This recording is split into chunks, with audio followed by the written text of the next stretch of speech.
Friends, এতদিন আমরা শিখে আসছি যে কলেজে শেখাচ্ছিল ব্রেডবোর্ড বা প্রজেক্ট বোর্ড। এটাই হচ্ছে আসল ব্রেডবোর্ড, যেটা আমরা কাজ করি। এর মধ্যে থেকেই এটা আমাদের ওই কম্পিউটার ট্রেইনার কিটের মধ্যে লাগানো থাকে। তো আজকে ভিডিওতে এটা আনবক্সিং করব, আর আমার কাছে কিছু এলইডি আছে, ওগুলাকে টেস্ট করব যে এটা কিভাবে কানেক্ট করে। এখানে প্যাকেটে অনেক কিছু লেবেল দেওয়া আছে।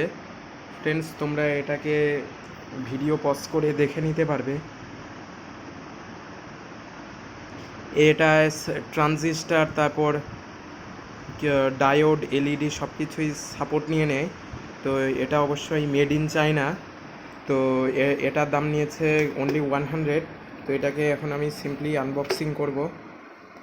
ফ্রেন্ডস, আমার এটাকে খোলা হয়ে গেছে, এটা এই প্যাকেটটা ছিল। তো এখন আমি দেখব এই এলইডিগুলো এর মধ্যে কোনভাবে লাগানো যায়।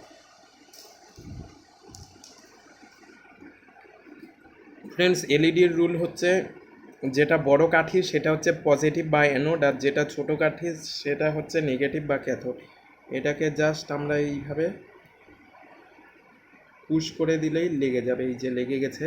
তো এইভাবে আমরা কমপ্লিট করব।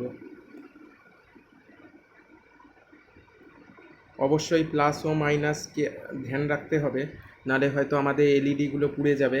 তো এইভাবে আমরা কমপ্লিট করে নিয়ে টেস্ট করব। ফ্রেন্ডস, আমি অনেকগুলো এলইডি লাগিয়ে দিয়েছি, এখন বাকি হচ্ছে পাওয়ার সাপ্লাই। ফ্রেন্ডস, অবশ্যই এলইডিকে কানেক্ট করার সময় যেহেতু মিলি অ্যাম্পিয়ার কারেন্ট দরকার, এলইডিকে ব্যাটারির সাথে, এটা হচ্ছে 9 ভোল্ট, কিন্তু অনেকবার ইউজ করার পর এটা 5 ভোল্ট, 5.5 ভোল্ট হয়ে গেছে। তো এটা অনেকটা হাই, ওর জন্য আমি এখানে 1K রেজিস্ট্যান্স কানেক্ট করছি ইন সিরিজে। এটা এই লাইনের সাথে সিরিজে আছে। তো এখন পাওয়ার সাপ্লাই, আমার এই ব্যাটারিটা অলরেডি ইউজ করার জন্য কারেন্ট অনেক কমে গেছে।